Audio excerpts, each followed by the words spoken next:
empezado un poquillo más tarde. ¿Vale? Bueno, pues ¿qué os vamos a contar nosotros? ¿Vale? Nosotros somos AT Sistemas, ¿vale? Entonces llevamos con esto intentando implantar el agilismo durante 3 años y os vamos a contar nuestra experiencia real de cómo hemos intentado implantar y dónde nos hemos equivocado, todos los fallos que hemos cometido y cómo los hemos ido mejorando. Bueno, yo soy Antonio Fernández, responsable de un centro de desarrollo que tenemos en Cádiz, con un equipo en remoto que es sobre el que os contaremos, ¿no?, nuestra experiencia a la hora de implantar pues, una metodología ágil en remoto. Vale, yo soy Enrique Modelo, ¿vale? Y soy arquitecto jefe y responsable técnico de la empresa. Entonces... Y bueno, quería hacer una mención especial a nuestro compañero Israel Alcázar, que ha estado con nosotros en toda esta aventura desde los comienzos y que nos ha apoyado mucho en la revisión de la presentación. Bueno, la agenda de la presentación, os vamos a mostrar una foto de cómo surgió esto de la idea de una metodología ágil, cómo se decidió y cómo empezamos a buscar herramientas. Se hizo un primer intento, se vieron los problemas, se paró, se volvieron a arrancar la metodología con mejoras, se volvió a parar y seguimos pensando hoy en día pues las mejoras, ¿no?, porque esto tiene que ser algo evolutivo e incremental. Sí. Bueno, pues nosotros empezamos en el año 2007, ¿no? ¿Cómo se nos ocurrió implantar el agilismo? Pues realmente al principio no lo habíamos pensado, ¿vale? Realmente nuestro jefe quería montar una software factory en Cádiz, ¿vale? Después, como nos resultó que lo llamábamos centro de desarrollo, no software factory, y Antonio tenía dudas, ¿no? Sí, realmente, claro, surgieron muchísimas dudas, ¿no? ¿Cómo vamos a trabajar? ¿Es un equipo distribuido? ¿Cómo hacemos seguimiento? Y sobre todo, ¿cómo damos luego reporte, ¿no?, a dirección, que siempre va a querer tener números y estadísticas de cómo van las cosas? Yo, como era de I+D, pues dije, bueno, esto hacemos un framework y todo va sobre ruedas, ¿no? Entonces nos lanzamos a la piscina. Bien, claro, el jefe quería que esto funcionara bien, ¿no? Entonces la gente de preventa, pues como vendía muy bien el rollo del CMMI5, el RUP y todo eso, querían poner una metodología pesada. ¿Vale? Los comerciales eran más prácticos y preferían que no hubiera metodología para ellos tener barra libre y hacerlo todo como quisieran y demás. Pero claro, el jefe quería algo, ¿no? Entonces yo había estado trabajando en la parte de I+D, usando Scrum, TDD, y dije, venga, vamos a intentar usar esto, y sobre todo vamos a usar TDD también. Entonces le moló porque... Entonces, bueno, en primer lugar, cayó sobre mí la responsabilidad de arrancar todo esto y nada, y comenzamos pues con un único Scrum Master y un Product Owner que realmente eran pues, los responsables de proyecto, ¿no? Y yo como Scrum Master un poquito a nivel global.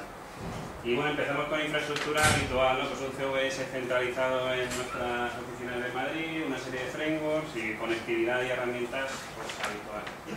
Claro.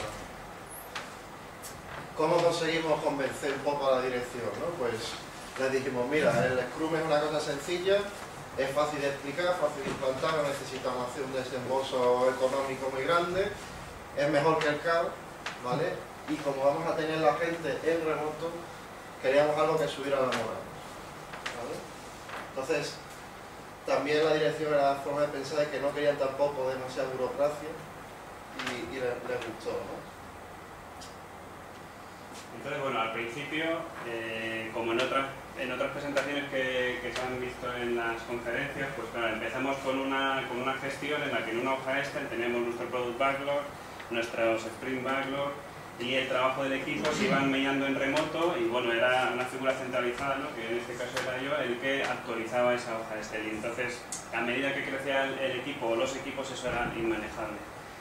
Y además, bueno, técnicas como el Planning Poker, pues al estar en remoto eran bastante complicadas, ¿no? Y en aquellos tiempos pues no existían las herramientas que hay ahora web, ¿no?, que tenemos pues Planning Poker online, ¿no?, por así decirlo.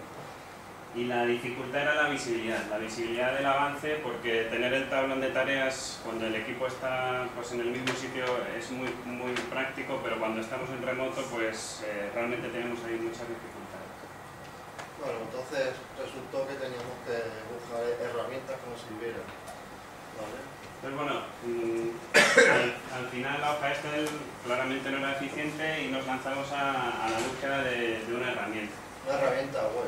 Es lo que os comentábamos, necesitábamos sobre todo visibilidad, porque se trataba en primer lugar de que el equipo se implicase, gracias a toda la estimación conjunta, toda la etapa de planificación, y por otro lado que realmente ellos siempre tuviesen la misma visibilidad que tenía cualquier otro miembro del equipo, como si, tanto la figura de Scrum Master, Product Owner o cualquier miembro del equipo.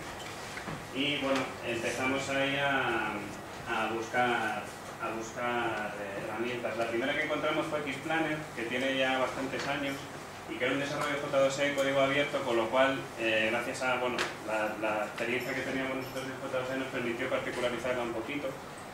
Y bueno, permite gestionar múltiples proyectos, está muy bien integrada con lo que es la metodología Scrum, nos permite pues, historias, tareas, hacer imputaciones, llevar un control, pero era una herramienta muy poco dinámica, ¿no? Teníamos problemas con que si alguien olvidaba hacer su imputación un día, pues al día siguiente el rundown ya se había mal generado, eso había que tocar la base de datos, era bastante engorroso. Bueno, la imagen muchos la conoceréis y tenía esta pinta, ¿no? Entonces, bueno, en nuestra filosofía de seguir mejorando, pues nos centramos en ver herramientas de gestión de tickets y que tuviesen una wiki integrada, porque echábamos en falta pues ese traspaso del conocimiento, ¿no? de tener una documentación ágil también, que los equipos pudieran ir ubicando ahí las cosas que les parecían importantes. Y bueno, encontramos Track, que tenía una ventaja que era extensible mediante plugins y que estaba bastante muy unida con el repositorio de código, con lo cual eso nos daba posibilidades de hacer trazabilidad en cuanto a ítems de trabajo, tareas, historias, con código, ¿vale? Con lo que serían las revisiones de subversión en este caso. Entonces, bueno, también nos permitía tener un plugin en el entorno de desarrollo para que el desarrollador o al final el equipo pudiese ver las tareas pero sin salir de su entorno de desarrollo, ¿no? Con lo cual era mucho más agradable. Sin embargo, bueno, era una gestión de ticketing, de tickets totalmente plano, con lo cual no nos permitía hacer una gestión de Scrum ni tener los burn down y ciertos elementos que eran vitales, ¿no? Para nosotros.